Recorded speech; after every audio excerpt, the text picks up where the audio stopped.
సంఖ్యాకాండం 14వ అధ్యాయం మొదటి వచనం. ఇప్పుడు మనం ఈ సంఖ్యాకాండం 13, 14 అధ్యాయములు ఇజ్రాయేలీల చరిత్రలో చాలా ప్రాముఖ్యమైన అధ్యాయాలు. ఎందుకనగా వాళ్ళ జీవితం తారుమారైపోయింది, వాళ్ళ ప్రయాణం తారుమారైపోయింది, వాళ్ళ ఉద్దేశం తారుమారైపోయింది. వాళ్ళకి ఎక్కడికి వెళ్దాం అనుకున్నారు? కానాను రాజ్యం వెళ్దాం అనుకున్నారు. చాలా సంతోషంతో బయలుదేరారు. అప్పటి వరకు ఎన్నో ఇక్కట్లు ఇబ్బందులు కూడా అనుభవించారు. అయితే 14వ అధ్యాయం వచ్చినప్పటికీ వాళ్ళు ఎవ్వరు కూడా పరలోక రాజ్యం లేదా కనాను దేశం వెళ్ళరు అని దేవుడు చెప్పడం ఒక మర్చిపోలేని ఘట్టం. వాళ్ళ జీవితంలో చాలా చేదు అనుభవం. వాళ్ళు వెళ్ళే ప్రయాణం ఆగిపోయింది. వారు చేరుకోవాల్సిన గమ్యం తారుమారైపోయింది. 6 లక్షల పైబడిన కాల్బలం ఎవ్వరు కూడా దేవుని రాజ్యంలో అడుగు పెట్టరు, కానాను దేశంలో అడుగు పెట్టరు అనేటువంటి తీర్మానం ఈ 14వ అధ్యాయంలో బయలుపడ్డది. స్తోత్రం చెబుదాం. చాలా భయంకరం. దానికి కారణాలు అనేకమైనవి కావచ్చు. వాళ్ళైతే కృపను పోగొట్టుకున్నారు, వాళ్ళైతే సైతానుడి చేతికి చిక్కుకుపోయారు, వాళ్ళ బ్రతుకుల్లో పరమార్థాన్ని పోగొట్టుకున్నారు. చాలామందికి కృప ఉంటుంది కానీ కాళ్ళుతో తొక్కుంటారు. దేవుని కృపను నిర్లక్ష్య పెడతారు, అర్థం చేసుకోరు. వీళ్ళు దేవుడి కృపాకాలం మందు అందరికీ ఈ మార్గాలు ద్వారాలు తెరిచే ఉంచుతాడు. కొంతమంది హృదయానికి ఎందుకో అనేకమైన క్రియలు చూసినప్పటికీ హృదయానికి తట్టట్లే. అలాంటి వారే ఈ ప్రజలు. ఈ 14వ అధ్యాయం వచ్చేటప్పటికి మనం బాధపడే సంఘటన, మోషే బాధపడే సంఘటన అక్కడ మనం చూస్తూ ఉన్నాం. దేవుని పిల్లలారా, ప్రధానులు చేసిన పొరపాట్ల వల్ల ఇశ్రాయేలు ప్రజలు దారి తప్పిపోవడానికి కారణమైంది. ఓ నాయకుడు ఎప్పుడు కూడా ప్రజల్ని దేవుని తట్టు తిప్పడానికి, దేవుని మార్గంలో నడపడానికి చాయశక్తులా పోరాడాలి. అది దైవత్వం కలిగిన నాయకుల యొక్క బాధ్యత. తమ తట్టు తిప్పుకోకూడదు నాయకులు, తమ ఉద్దేశాల తట్టు తిప్పుకోకూడదు నాయకులు. దేవుని తట్టు తిప్పడానికి చాయశక్తులా ప్రయత్నించాలి. నాయకులు చేసిన పొరపాట్ల వల్ల ప్రజలు దారి తప్పిపోయే పరిస్థితి ఉంది. పాపం చేసి కనాను రాజ్యం వెళ్ళకుండా వాళ్ళు తారుమారైన పరిస్థితి ఈ 14వ అధ్యాయంలో మనకు కనబడ్డది. స్తోత్రం చెబుదాం.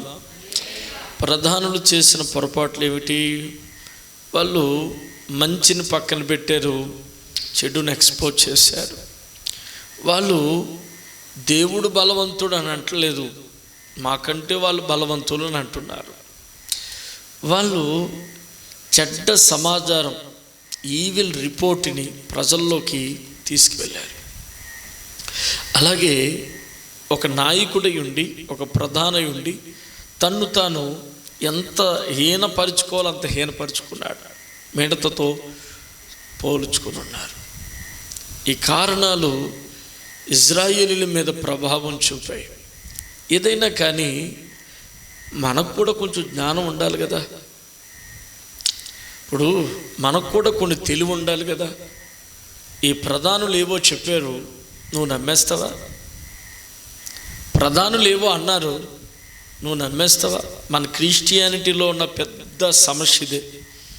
ముందు వెనకాల ఆలోచించాం.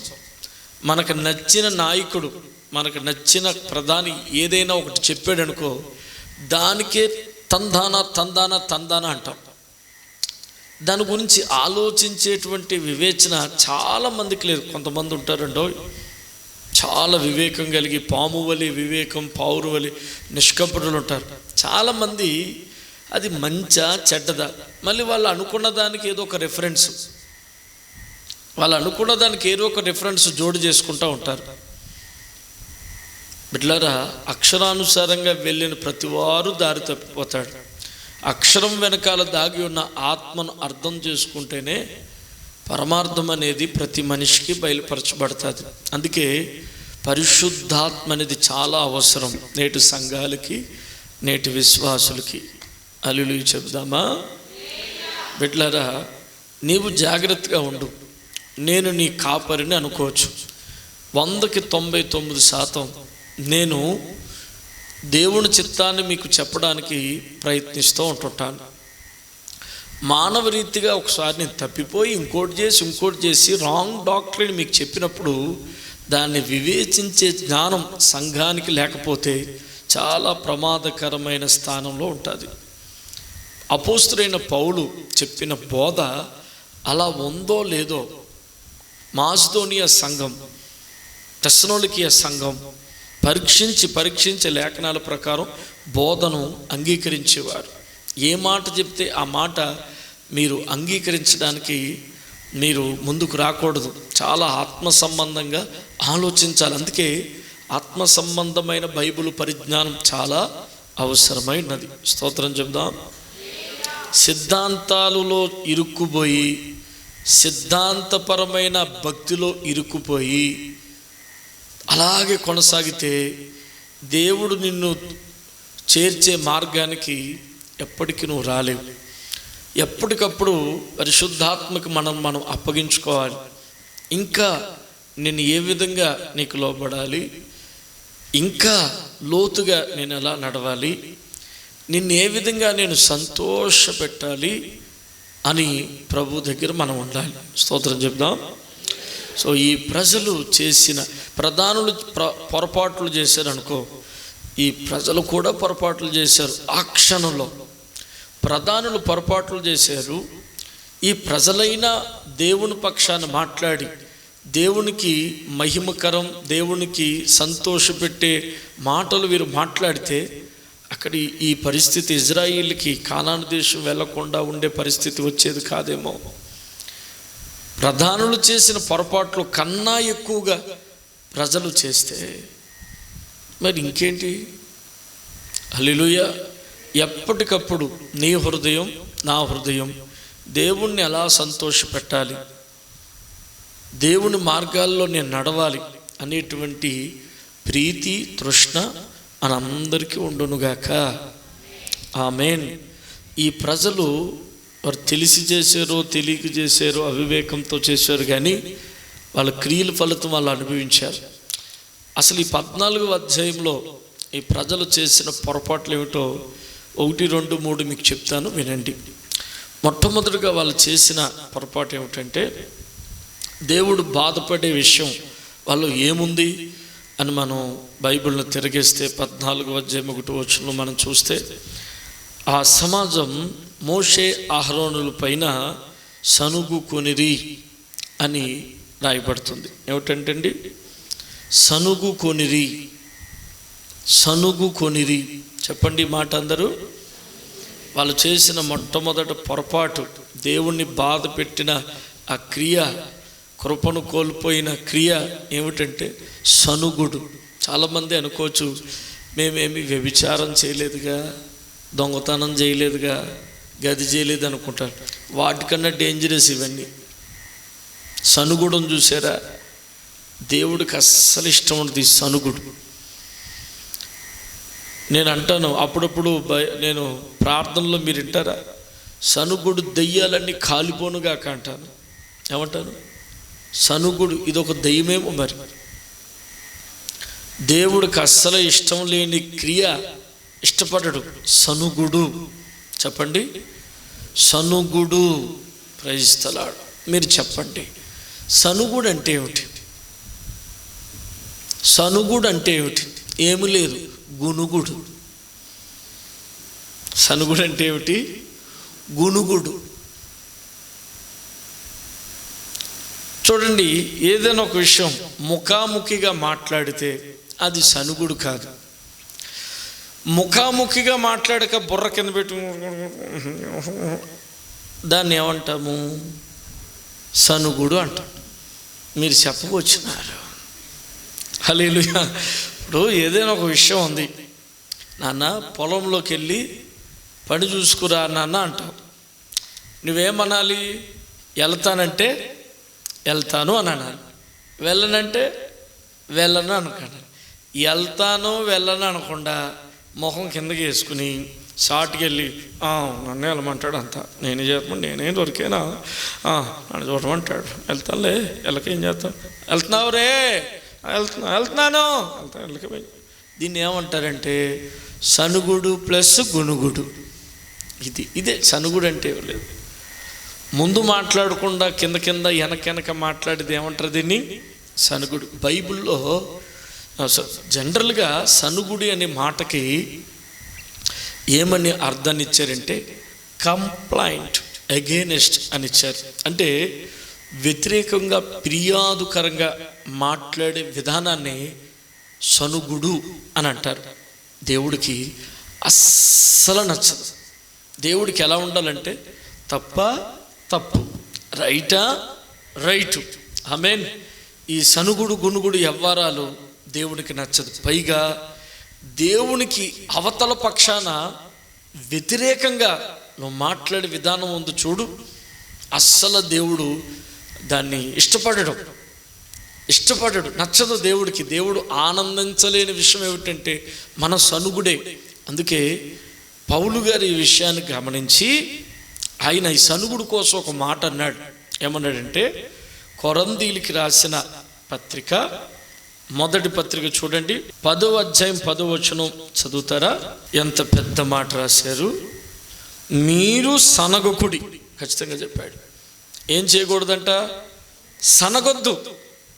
ఏదైనా ఉంటే ముఖం మీద మాట్లాడు, ధైర్యంగా మాట్లాడు, కృప పొందినట్లు ఆలోచనతో మాట్లాడు, జ్ఞానముతో మాట్లాడు, నీకు ఆశీర్వాదం వచ్చేటట్టుగా మాట్లాడు, తిక్కగా మాట్లాడు, దేవునికి కోపం పుట్టించేటట్లుగా మాట్లాడు, సనగకు. పరిశుద్ధాత్మ దేవుడు చెప్పే మాట ఏమిటంటే సనగకు. మీరు సనగకుడి. వారిలో కొందరు సనిగి సంహారకుని చేత నశించిరి. స్తోత్రం చెప్దామా? వారు సనిగిరట. ఎవరు వారు? ఇక మనం చెప్పుకుంటున్నామే ఇజ్రాయేలు ప్రజలని, వాళ్ళ కోసమే మాట్లాడుతూ ఈ కొరంథీ రాసిన పత్రికలో పౌలు అంటున్నాడు, వారు సనిగిరి, మీరు సనగొద్దు. ఆ సంఖ్యాకాండం 14వ అధ్యాయంలో చెప్పబడిన అంశాలన్నీ మనకు బుద్ధి కలుగునట్లుగా దృష్టాంతాలుగా రాయబడ్డ ఇవన్నీ. హల్లెలూయా. ఇదిగో 11వ వచనం చదవండి. కొరంథీయులు రాసిన పత్రిక 10వ అధ్యాయం 11వ వచనం. ఈ సంగతులు దృష్టాంతములుగా వారికి సంభవించి యుగాంతమందున్న మనకు బుద్ధి కలుగుటకై వ్రాయబడిను. స్తోత్రం చెప్తాం. ఈ సంగతులన్నీ ఎందుకు రాయబడ్డాయంటే మనకేం కావాలంట? బుద్ధి. ఏం కావాలంట? బుద్ధి. అందుకు దేవుడు చెప్తున్నాడు, సనగుకుడి, సనిగి సంహారకుని చేతిలో నశించితిరి. ఈ సనుగుడి ఆత్మ ఎవరిలో ఉందో వాళ్ళు చాలా నష్టపోతారు. ఈ వెనకాల వ్యతిరేకంగా మాట్లాడతారు, ముందు మాట్లాడరు. వీళ్ళు చాలామంది ఉంటారు, ముందు మాట్లాడరు, ముందు మంచిగానే ఉంటారు, వెనకాల కింద సనుగుతారు, అపోజిట్ వ్యతిరేకంగా సనుగుతారు. ఈ సనుగు ఎప్పుడైతే నీలో సనుగుడు ప్రారంభమైందో సంహారకుడు నీ దగ్గరికి రావడం తథ్యం. అంతే, నువ్వు డోర్ ఓపెన్ చేసావు అన్నమాట. నువ్వు సనుగుడు ప్రారంభించో, సైతానుడికి ద్వారం తెరిచో రా అని వచ్చి ఏం చేస్తాడు సంహారకుడు? నేను దీవించిపోతాడా? సంహారకుని చేత నశించిరి. కుక్క ఇంట్లోకి ఎందుకు వస్తుంది? ఏదైనా ఉంటే తినేసిపోదామని వస్తుంది. పిల్లి ఎందుకు వస్తుంది? పాలు తాగడానికి వస్తాడు. సంహారకుడు ఎందుకు వస్తాడు? వాడి యొక్క కర్తవ్యం ఏమిటంటే నశింప చెయ్యాలని వస్తాడు. దేవుడు ఎందుకు వస్తాడు? దీవించాలని వస్తాడు. చప్పట్లు కొట్టలు చెప్దాం.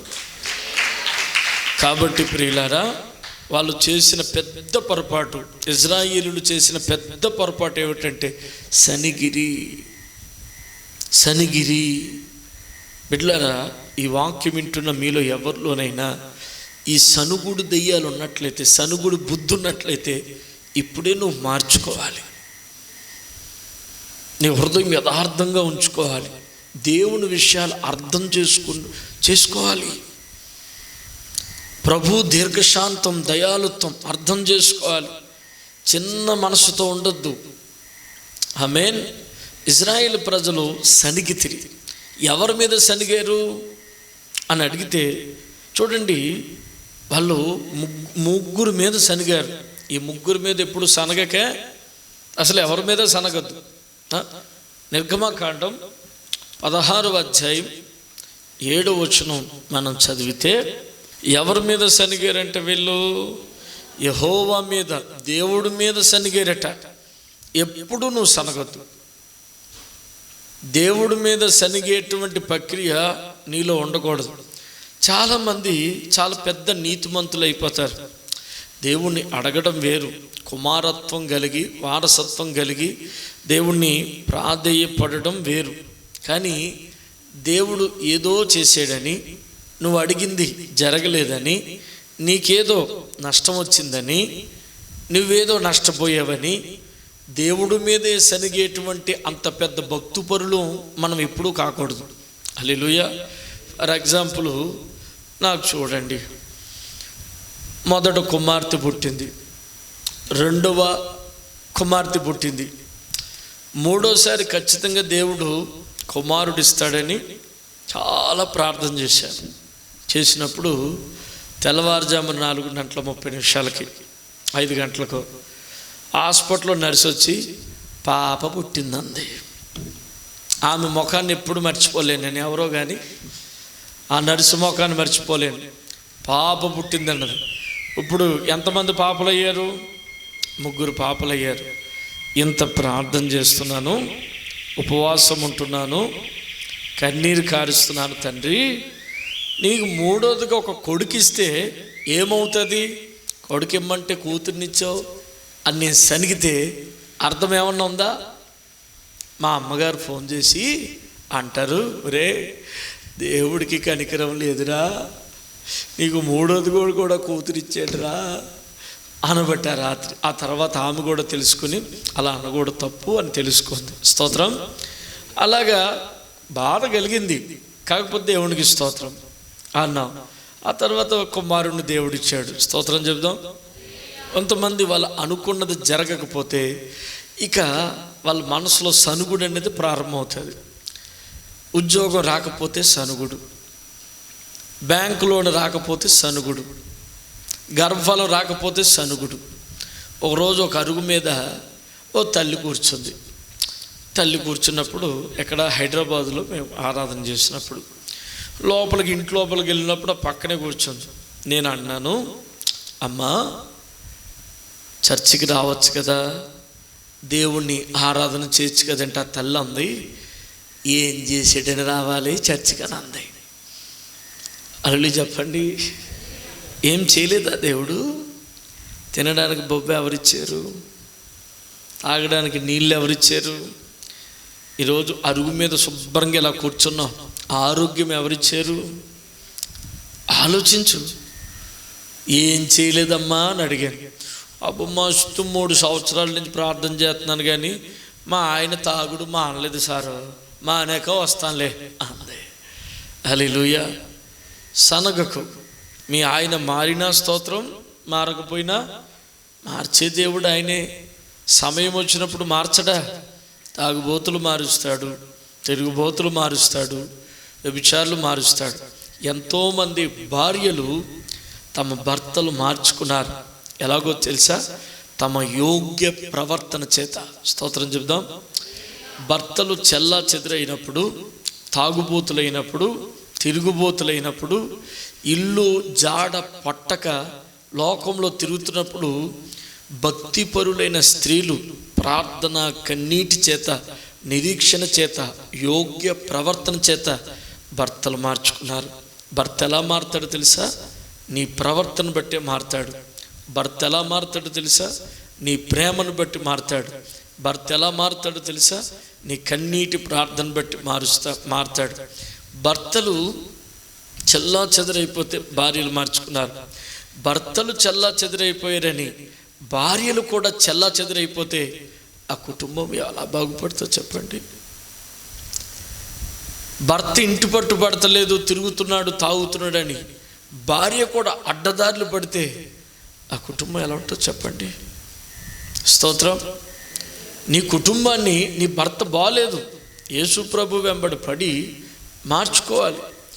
నువ్వే ఆయన చేస్తున్నాడు కదా అని నేను కూడా చేస్తాను అడ్డదారులు పడితే నిన్నెవరు బాగు చేస్తారు? నీ కుటుంబాన్ని ఎవరు బాగు చేస్తారు? నీ పిల్లలకి ఏం చెప్తారు మీరు? కాబట్టి స్త్రీలో ఉంటుంది. స్త్రీ అనేది యోగ్య ప్రవర్తన కలిగి, పరిశుద్ధ అలంకారము కలిగి, పరిశుద్ధ ప్రవర్తన కలిగి, తన ఇంటి వారిని మార్చుకునేటువంటి బుద్ధిమంతురాలై ఉండాలి. ఆమేన్. అందుకే మన పెద్దలు ఊరికే అనలేదు, ఇంటికి దీపం ఇల్లాలు అన్నారు. ఇంటికి దీపం ఇల్లాలు జ్ఞానవంతురాలై, బుద్ధిమంతురాలై, గుణవతి అయి ఉంటే ఆ ఇల్లెంత సౌభాగ్యమో. స్తోత్రం చెప్దాం. హల్లెలూయా. మన మీద, ఇల్లాల మీద ఒక నమ్మకాన్ని ఏర్పాటు చేసుకోవాలి. నువ్వు సాధించాలి అది. నీ మీద ఒక నమ్మకాన్ని నీ భర్తకి, నీ బిడ్డలకి, నీ ఇంటి వారందరికీ ఒక నమ్మకాన్ని కలుగు చేసుకోవాలి. అది నీ చేతుల్లోనే ఉంది. నమ్మకం పోగొట్టుకోవడం నీ చేతుల్లోనే ఉంది, నమ్మకం కలుగు చేసుకోవడం కూడా నీ చేతుల్లోనే ఉంది. దేవునికి స్తోత్రం చెప్దాం. నా దేవుని బిడ్డ, ఎప్పుడు నువ్వు దేవుడి మీద సనగొద్దు. దేవుడిచ్చాడా? దేవునికి స్తోత్రం. దేవుడు తీసుకున్నాడా? దేవునికి స్తోత్రం. యోబుకి ఎన్నో దేవుడిచ్చాడు. వాటిని బట్టి ప్రతిరోజు వేకుజామున లేచి ప్రభువుకి స్తోత్రం చెప్పేవాడు. కుమారులు బట్టి స్తోత్రం చెప్పేవాడు, కూతురు బట్టి స్తోత్రం చెప్పేవాడు, పశువులు బట్టి స్తోత్రం చెప్పేవాడు, ఆస్తి అంతస్తులు బట్టి స్తోత్రం చెప్పేవాడు. ఎప్పుడు వేకుజామున లేచేవాడు. మీరు లేస్తున్నారా? దావీదు కూడా అంటున్నాడు, ఇంకా తెల్లవారకు మునిపే నా దేవుని సన్నిధిలో నేను మొరపెట్టుచున్నాను. వేకుజామున ప్రార్థన ఏ ఇంట్లో ఉందో, ఎవరి జీవితంలో ఉందో ఆ జీవితం చాలా అద్భుతంగా ఆశీర్వదించబడుతుందండి. తెల్లవారుజామున ప్రార్థన ఎప్పుడైతే నీ కుటుంబం కోల్పోతుందో తగిన ఆశీర్వాదాలు నువ్వు సొంతం చేసుకోలేవు. అందుకే ఈ విషయాన్ని గమనించిన భక్తులందరూ తెల్లవారకు మునిపే నేను ప్రార్థన చేస్తున్నాను అంటాడు. ఈ లాక్డౌన్ పీరియడ్లో సైతానుడు ఇంకేం చేస్తాడో తెలుసా? అసలు ప్రార్థనే లేకుండా చేస్తున్నాడు. ఈ ఉపవాస ప్రార్థనలోనైనా ప్రార్థన రేకెత్తించుకోవాలి, ప్రార్థనలో నలగొట్టబడాలి. ప్రార్థన ఆత్మ. నేను అడుగుతాను, ప్రభువా నాకు ప్రార్థన చేసే కృప ఇవ్వు తండ్రి. నా మోకాళ్ళు నీ సన్నిధానానికి రావాలని పరితపించాలి ప్రభువా. నాకు భాగ్యం ఇవ్వు తండ్రి. నాకు ఏమొద్దు, నాకు ప్రార్థన కావాలి. వేకుజామునే ప్రార్థన చేసేవాడు యోబు. అయితే కొన్ని పరిస్థితులను బట్టి, శోధన బట్టి యోబుకున్న అన్నీ పోయినప్పుడు ఏమన్నాడో తెలుసా? దేవుడిచ్చాడు, దేవునికి స్తోత్రం. దేవుడు తీసుకున్నాడు, దేవునికి స్తోత్రం. సనిగేడా? అదే పాపం. ఒకవేళ సనిగితే మాత్రం సైతానుడు పట్టేసుకునేవాడు. చూసావా? నీ యోబు అంటున్నావు, చూసావా ఎలా సనిగేడో? చూసావా? ఉన్నట్టుండి నువ్వు ఉద్యోగం ఊడిపోయింది అనుకో, ఏమంటావు? ఉన్నట్టుండి నువ్వు వత్త 3 కాసుల సైన్ పడిపోయింది అనుకో, ఏమంటావు? హల్లెలూయా. 3 కాసులు సైను ప్రార్థనకు వస్తున్నప్పుడే పడిపోయింది అనుకో, ఏమంటావు? దేవుడు ఉంటే నా సైన్ దొరకాలి, అంతే. సైన్ దొరికితే చర్చికి వస్తా, అంతే. సైన్ దొరకకపోతే హల్లెలూయా. దేవుడిచ్చాడు, దేవునికి స్తోత్రం. దేవుడు తీసుకున్నాడు, దేవునికి స్తోత్రం కలుగును గాక. పాపం అన్నీ కోల్పోయాడు. శరీరంలో కురుపులో నుంచి పురుగులు వస్తే చిన్న గొయ్యి తవ్వుకుని మట్టి పెంకు తీసుకుని గోక్కుంటా ఉన్నాడు. భార్య వచ్చి అంటుంది, యోబు ఇంకా నువ్వు విశ్వాసం వేడవా? ఏమున్నదని విశ్వాసం కలిగి ఉన్నావు? నువ్వు ఏడున్నావు? ఎలా ఉండేవాడు? ఎలా ఉన్నావు? నీ శరీరం ఒకసారి చూసుకో, నీ స్థితి ఒకసారి చూసుకో. దేవుణ్ణి దూషించు, నువ్వు చచ్చిపో. యోబు అంటాడు, మూర్ఖురాలు మాట్లాడుతున్నట్లుగా మాట్లాడుకు. దేవుని యొద్ద నుండి మేలు అనుభవించిన మనం కీడు అనుభవించుట తగదా? క్రైస్తలాడు. హల్లెలూయా. కొంతమంది అలాగే యోబు భార్య లాంటి మూర్ఖురాళ్ళు ఉంటారు. ఇందాక చెప్పాను కదా, ఇంటికి దీపం, ఇంటికి దీపం, ఇంటికి శాపం, ఇంటికి దీపం ఇల్లాలే. క్రైస్తలాడు. ఇల్లాలు భక్తి పర్రాలై యథార్థ హృదయం దేవుణ్ణే ప్రేమించి ఇల్లాలు కలిగిన ఇల్లులు చాలా దీవించబడతాయి.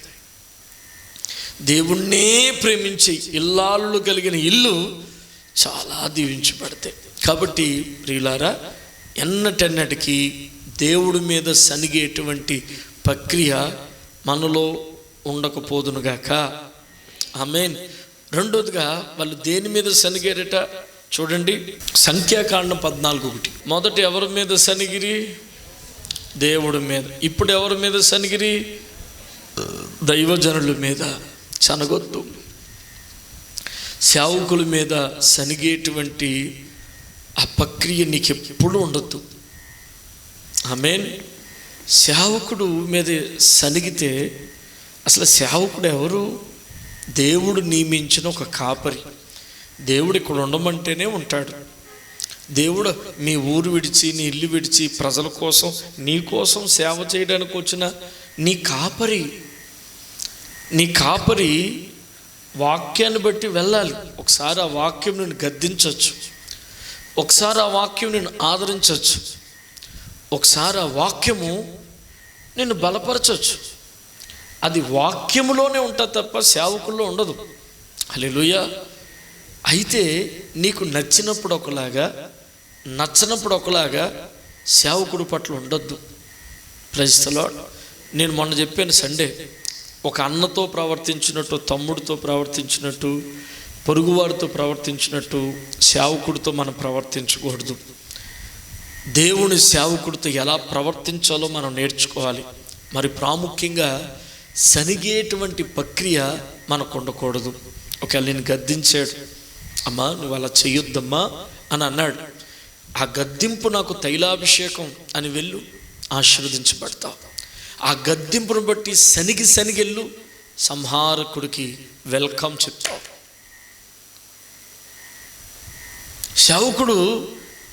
సేవకుడు ఊరికే దండం పట్టుకోడు కదా, అంటే బెత్తం పట్టాడు కదా. ఏదైనా అవసరమైనప్పుడే బెత్తం పడతాడు. విశ్వాసం దారి తప్పిపోతున్నావు, అన్యాయం అక్రమముగా నువ్వు నడుస్తున్నావు, మరి ఖచ్చితంగా బెత్తం పట్టాలి. సేవకుడు పనే అది. హల్లెలూయా.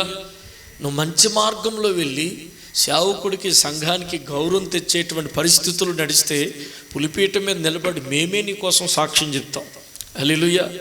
మేమే గొప్పగా సాక్ష్యం చెప్తాం, పలానా బిడ్డ అని గర్వంగా పొంగిపోతూ మీరు మంచిగా నడిస్తే ఆ ఆనందం మాకే. మీరు త్రోవ విడిచి, మార్గం విడిచి అన్యాయం మార్గంలో, లోక మార్గంలో వెళితే ఆ దుఃఖం మాకే.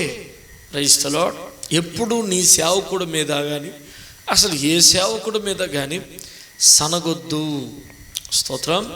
సనిగేటువంటి బుద్ధి, ఆలోచన నీకు ఎప్పుడు ఉండద్దు. సేవకుడికి వ్యతిరేకంగా మాట్లాడద్దు. స్తోత్రం. నువ్వు ఇప్పుడు ప్రపంచంలో చాలామంది దైవజనులకు వ్యతిరేకంగా మాట్లాడతారు.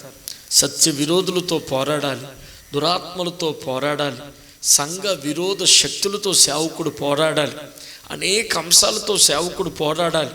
మీరు వినండి, ప్రతిరోజు మేము ఇలా నడిపించడానికి, మేము ఉపవాసం ఉండి మిమ్మల్ని ప్రార్థనలు నడిపించడానికి మీకు ఏ వాక్యం విత్తితే మీరు అభివృద్ధి పొందుతారు, ఆదరణ పొందుతారని దేవుని దగ్గర ప్రాధాలు పడి అడగడానికి మేము దినమంతా ఎంతో ప్రయాసపడతాం పిల్లలారా. అసలు వేరే పనే పెట్టుకోం. మేము లోకంలోకి వెళ్ళం, లోకంలో చూడం, లోకంలో తిరగం. దేవుని పాదాల దగ్గర మా బిడ్డలకు ఏ విధంగా మేము ఆశీర్వాదకరంగా మారాలి అని ప్రయత్నిస్తూ అనేక అంశాలతో మేము పోరాడుతున్నప్పుడు సంఘ బిడ్డలే సేవకుడి మీద సనిగితే ఆ సేవకుడికి ఎంత బాధ కలుగుతుందో ఆలోచించండి. హల్లెలూయా. బిడ్డలారా, నీ జీవితంలో ఎప్పుడు నీవు మరణ దినం వచ్చేంత వరకు ఎప్పుడు నీ దైవజనుడి మీద వ్యతిరేకంగా సనిగేటువంటి ప్రక్రియ నీలో జరగొద్దు. ఆమేన్. మూడోదిగా ఎవరి మీద సనగొద్దన్నాడు చూడండి, యాకోబు రాసిన పత్రిక 5వ అధ్యాయము. అందరూ తీసుకోండి పిల్లలారా. యాకోబు రాసిన పత్రిక 5వ అధ్యాయము 9వ వచనం చదవండి. ఒకని మీద ఒకడు సనగకడి. స్తోత్రం చెప్దాం. మొదట దేవుడి మీద సనగొద్దు, రెండోది సేవకుడి మీద సనగొద్దు, మూడోది ఒకరి మీద ఒకరు సనుక్కోవద్దు. ఇది చాలా పెద్ద దయ్యం. విశ్వాసులైన మీరు ప్రేమించుటకు బద్దులై ఉన్నారు. సహోదరులైన మీరు ఆదరించబడుటకు, ఒకరి విశ్వాసం చేత ఒకరు బలపరచబడుటకు బద్దులై ఉన్నారు. కానీ సనుగుకునేటువంటి దెయ్యాలు మీలోకి రాకూడదు. Praise the lord. హల్లెలూయా. వడ్డించే విషయంలోనే కానీ, పరిచర్య విషయంలోనే కానీ ఎవరి మీద ఎవరు సనగరు. దెయ్యం ఎలా సంఘంలో పనిచేస్తుందో ఒక చిన్న ఉదాహరణ చెప్తారు. ఒక సహోదరుడు బాగా సేవకుడికి లోబడుతూ పరిచర్య చేస్తున్నాడు. స్వాధీనంలో ఉండి ఎప్పుడు పిలిచినా వస్తున్నాడు. తమ్ముడు గా పంచే గీ పంచే అని ఆ దైవజనుడు ఆ తమ్ముడు చెప్తున్నాడు.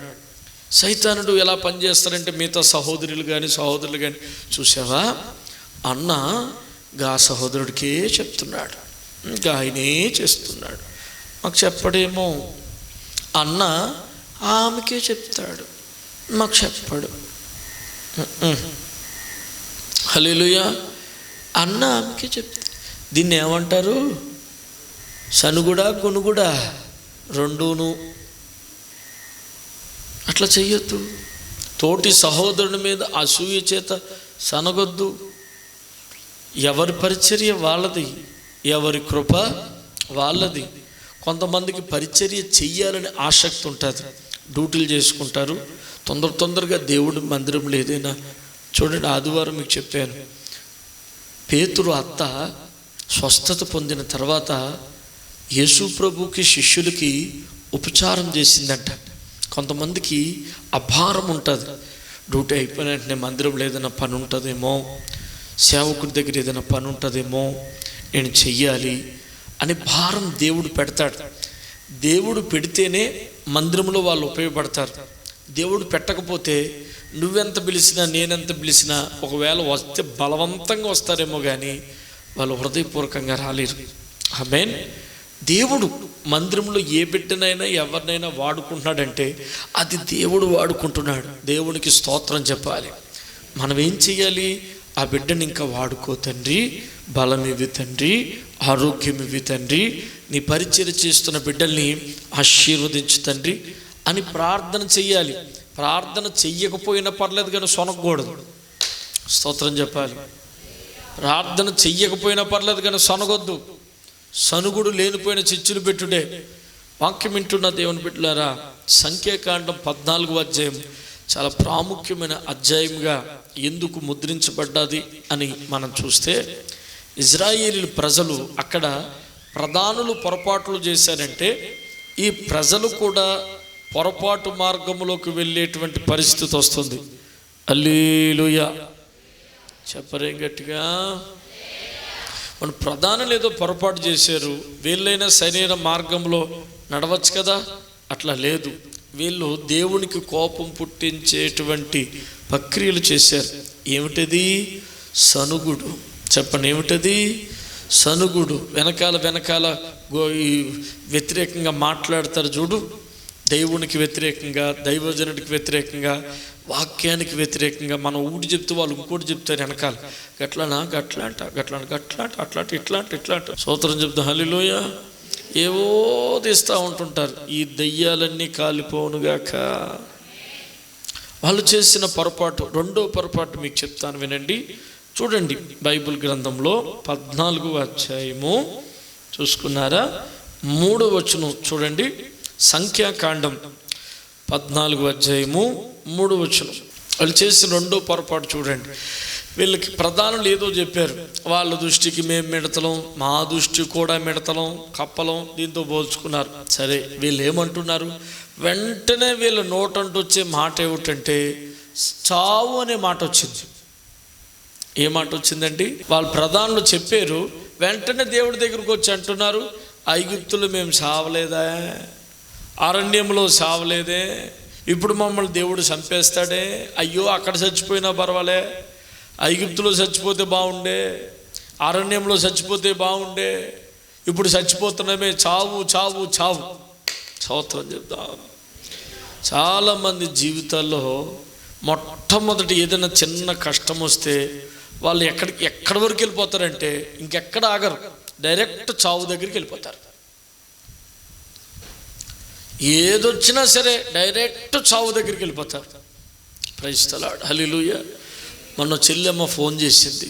ఫోన్ చేసి అంటది, అన్నా పిల్లల కోసం ప్రార్థన చేయన్నా, నేను కొంటున్నాను, నేను చచ్చిపోతానన్నా.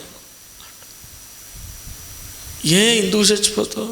లేదు, నువ్వు ప్రేయర్ చేయన్నా, నువ్వు ఉంటావు కదన్నా, నేను చచ్చిపోతాను. ఎందుకు చచ్చిపోతావు? మా ఆయన నన్ను తింగరదానా కూరలో ఉప్పేడు రాదా అని అన్నాడన్నా. ఏమన్నాడు? తింగరదానా కూరలో ఉప్పేడు రాదా, తింగరదానా అన్నాడు. నేను బిఎస్సి కెమిస్ట్రీ లేదా బిఎస్సి ఏదో చదివానన్నా, నేను తను తింగరదానా అన్నాడన్నా, నేను చచ్చిపోతానన్నా. మా అమ్మ అనలేదన్నా, మా నాయన ఎప్పుడు అనలేదన్నా, మా ఆయన అన్నాడన్నా, నేను చచ్చిపోతానన్నా. చిన్న సమస్యకి చాలామంది ఈజీగా వెళ్ళిపోతారు చావు దగ్గరికి. ఐగుప్తులో చచ్చిపోయావా? చావలేదుగా. ఫరో ఎన్నో హింసలు పెట్టాడు, నువ్వు ఎందుకు బతుకో, నిన్ను ఎందుకు బతికించాడు దేవుడు. అరణ్యంలో చచ్చిపోయావా? తాపకరమైన సర్పములు వచ్చినాయి కదా, చచ్చిపోయావా? మరి నీరు లేకుండా దాహం ఎండిపోయింది, అప్పుడు చచ్చిపోయావా? ఆకలి వేసినప్పుడు చచ్చిపోయావా? ఏ శత్రువైనా వచ్చి చచ్చిపోయాడా, చంపేశాడా?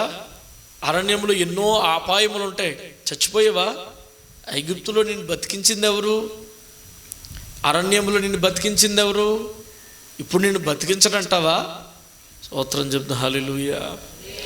వాక్యం వింటున్న బిడ్డలారా, దేవుడికి నచ్చలేదు, దేవుడికి అస్సలు నచ్చలేదు.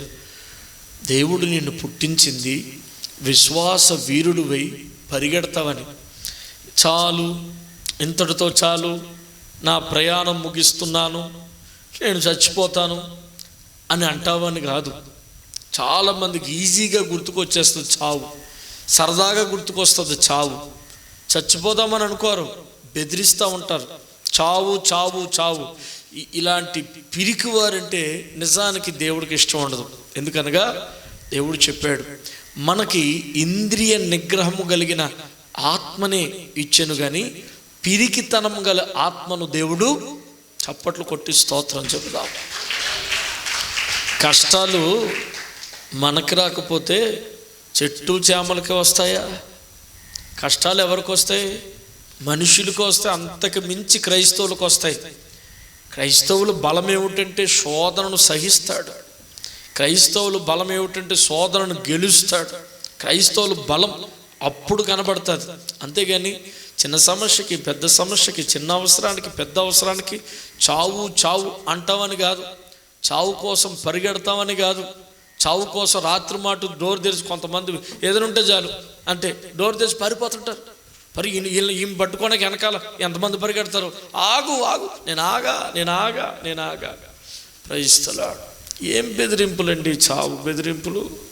మన ఒక కుర్రోడు అలాగే యవ్వనస్తుడు అమ్మ నాన్నను బెదిరించాడు. ఏమని? నాకు బట్టలకి డబ్బులు ఇస్తావా ఇవ్వవా? ఎంతరా? 15,000 12,000 కావాలి. అంతెందుకురా, కొంత తీసుకో, 5,000 తీసుకో. లేదు, మా ఫ్రెండ్స్ అందరూ 12,000 డ్రెస్ కొనుక్కుంటున్నారు, ప్యాంటు షర్ట్కి 12,000. వీళ్ళని పాడు చేస్తుంది ఎవరు? ఈ యవ్వనస్తులు పాడు చేస్తుంది ఎవరు? అక్షరాల తల్లే. ఈ తల్లికి బుద్ధి ఉంటే పిల్లలు ఇలా అవ్వరు. పిల్లల్ని అనడానికి తప్పులేదు. ఈ తల్లి బుద్ధి జ్ఞానంతో పిల్లల్ని పెంచితే ఇలా అవ్వరు. పిల్లలకి ఎలా ఉంచాలో అలా ఉంచాలి, ఎక్కడ ఉంచాలో అక్కడ ఉంచాలి. అక్కడే నీ సాక్ష్యం పోతే నీ గురించి ఏమని చెప్పాలి మేము? అక్కడే నువ్వు ఫెయిల్ అయిపోతే నీ గురించి ఏమని చెప్పాలి? గారాబం, మాట అన్నివ్వో, ఏమాత్రం పడనివ్వో, అంటే రివర్స్ కొడతావు. ఎవరు విత్తిన పంటను వాళ్ళు కోస్తారు, ఖచ్చితంగా కోస్తారు. ఎక్కడ ఉంచాలి పిల్లలకి, ఎక్కడ ఉంచాలి? చిన్నప్పటి నుంచి 3,000, 4,000, 5,000 గౌన్లు, 4,000, 5,000 ప్యాంటు షర్టులు. 2-3 సంవత్సరాలు అయితే అది పాడేసేదే. యంగ్ టీనేజ్ వచ్చినోడికి 11,000, 12,000 డబ్బులు. వాడు మగోడు, వాడు కొనుక్కుంటాడు, నీకేముంది, నేను ఇస్తున్నాను. వాడు మగోడు. యవనస్తులు అంతే, టీనేజ్ అంతే, నీకు సోయలేదంతే. యవనస్తులు అంతే, టీనేజ్ అంతే. 12,000 ఇవ్వలేదని సూసైడ్ చేసుకుని చచ్చిపోయాడు. యవ్వన జీవితం ఎంత ఆశీర్వాదకరమైన జీవితం, ఎన్ని సాధించాలి. బిడ్డలారా, యవనస్తులారా, చావా మీకు శరణం. మీ బంగారు భవిష్యత్తును, మీ జీవితాన్ని చావుతో ఎండింగ్ చేసేసుకుంటారా? భర్త ఏమన్నట్టు, ఈ మధ్యలో ఆడపిల్లకి బాగా అలవాటు, వెళ్ళి డోర్ పెట్టేసుకుంటారు టప్ అంతే. లోపల మగుడు గుండుతో తలుపుది, ఇవే బాబా అని కాలు పట్టుకుంటాను, నువ్వేం చెప్తే తలుపు టప్ అని తలుపేసుకుంటారు, అయిపోయి. లేకపోతే ఈ మధ్యలో సింపుల్ సిస్టమ్ ఏ ఉంటుంది, బీపీ ట్యాబ్లెట్లో, గా ట్యాబ్లెట్లో, వాళ్ళు తెలిసి ఎక్కువ మింగరు, 2-3 మింగుతారు. బీపీ ట్యాబ్లెట్లు మింగేస్తారు. అసలు ఏందండి ఇది? అక్కడ చావలేదా, ఇక్కడ చావలేదు, ఇప్పుడు చస్తామా? చావేనా? చంపడానికా? నువ్వు సావడానికా? నువ్వు పుట్టి పెరిగింది సావడానికా? దేవుడు ఇంత దూరం నడిపించింది చావడానికా? ఈ విశ్వాస తీర్మానాలు. బ్రతకాలి, దేవుని స్తోత్రం చెప్దాం. దేవుని కోసం బ్రతకాలి. మన పిలుపు, మన గడి ఉన్నంత వరకు మనం బ్రతకాలి. ఆయుష్ లేక ఎంతో దీపాలు ఆరిపోతుంటే, ఆరోగ్యం ఉండి ఆయుష్ ఉండి ఎందుకు నీ ప్రాణాన్ని బలవంతంగా తీసేసుకుంటావు? బ్రతకాలి. చచ్చి నువ్వేం సాధించలేవు. దేవుడు నాతో చెప్పాడు, నేను కూడా అన్నాను. సేవ ప్రారంభంలో శ్రమలు తట్టుకోలేక నేను చచ్చిపోవాలనుకున్నప్పుడు అర్ధరాత్రి 12 గంటలకి ప్రభు నాతో చెప్పాడు, చచ్చి నువ్వేం సాధిస్తావు? నా మహిమను నీకు చూపిస్తానన్నాడు. దేవుని మాట నన్ను ధైర్యపరిచింది. నిజమే, చాలాసార్లు మన అందరూ కూడా చావు దగ్గరికి వెళ్ళిపోతాం సమస్యను తట్టుకోలేక. వాళ్ళు అలా చెయ్యొద్దు. రాత్రి చెప్పాను మీకు, ఏలే కూడా అంటున్నాడు, అయ్యా అయిపోయింది, నా పరిచర్య అయిపోయింది, ఇక నేను ముగించేస్తాను ప్రభా. మరణాపేక్ష కలిగిన వాడి బదరీ వృక్షం కింద పడుకున్నప్పుడు దోతొచ్చి, ఏలియా ఏలియా లే. అయ్యా నేను లేవనయ్యా, యెజబెలు ప్రమాణం చేసింది నన్ను, ఆమె అన్నదంటే ఖచ్చితంగా చేస్తుంది, నన్ను చంపుతానంటే నేను చంపేస్తుంది ప్రభా అంటే దోత అంటాను, లేదు లేదు, ఈ ద్రాక్షారసం తాగి ఈ రొట్టెని తిని బలము తెచ్చుకో, నీ శక్తికి మించిన ప్రయాణం నీకు సిద్ధంగా ఉన్నది. చప్పట్లు కొట్టి స్తోత్రం చెప్దాం. నేను చచ్చిపోతాను, ఇక్కడ నా పని అయిపోయిందంటే దేవుడు నో, చావడానికి దేవుడు ఒప్పుకోవట్లేదు. నువ్వు లేవాలి, 2 ఆత్మతో నీవు లేవాలి, 2 శక్తితో నీవు లేవాలి. దేవుడే నీకు తోడై ఉంటే చావలసిన ఆవశ్యకత ఏముంది నీకు? దేవుడే నీకు తోడుంటే ఎక్కడ పడ్డావో అక్కడ లెగుస్తావు, ఎక్కడ ఓడిపోయావో అక్కడ గెలుస్తావు, ఎక్కడ తలదించుకున్నావో అక్కడ తల నెత్తుకుని నడుస్తావు. ప్రైజ్ ది లార్డ్, హల్లెలూయా. వాక్యం వింటున్న దేవుని బిడ్డలారా, ఎప్పుడు ఈ మాట అనొద్దు. అవిశ్వాసంతో దేవుని దగ్గర అక్కడ చావలేదే, ఇక్కడ చంపుడు, మమ్మల్ని చంపుతావా ప్రభు, మేము చచ్చిపోతామా? నో, నీ దేవుడు హృదయాన్ని తెలుసుకో. నువ్వు బ్రతకాలి, బ్రతికి సాధించాలి. కానాను దేశానికి నిన్ను తీసుకెళ్ళడానికి దేవుడు నిన్ను పిలిచాడు, చంపడానికి కాదు. నీ దేవుని ఆజ్ఞ లేకుండా నీ తల వెంట్రుకలో ఒక వెంట్రుక కూడా కిందకి రాలదు. మాట గుర్తుపెట్టుకో. స్తోత్రం చెబుదాం. ఎప్పటికైనా ఒకవేళ నువ్వు కింద పడవచ్చు, కింద పడిపోవచ్చు, నువ్వేం చెప్పాలి తెలుసా? నా శత్రువా, నా మీద అతిశయించవద్దు. నేను కింద పడినను తిరిగి లేస్తాను, యెహోవా నాకు వెలుగుగా ఉంటాడు. స్తోత్రం చెప్దాం. హల్లెలూయా. ఇజ్రాయేలు చేసిన పొరపాట్లు చూసారు ఎంత బాధ కలిగి చేస్తుందో. వాళ్ళు సనిగిరి తర్వాత చావు దగ్గరికి వచ్చారు. మూడు విషయం చెప్పి నేను ముగిస్తాను చూడండి. సంఖ్యాకాండం 14వ అధ్యాయము 4వ వచనం చదవండి. మనము నాయకుని ఒకరు నియమించుకుని ఐగుప్తునకు తిరిగి వెళ్ళుదామని ఒకడితో ఒకడు చెప్పుకుంటున్నాడట. స్తోత్రం చెప్పండి. మీకు అర్థమవుతుందా? వాళ్ళు చేసిన పొరపాట్లు అర్థమవుతుందా? వాళ్ళు సనిగిరి. మనము సనగొద్దు. ఎవరి మీద? దేవుడి మీద సనగొద్దు, దైవజనుడి మీద సనగొద్దు, ఒకరితోనొకరు కూడా సనగొద్దు. తర్వాత వాళ్ళు చావు అనే పదానికి వెళ్ళిపోయారు.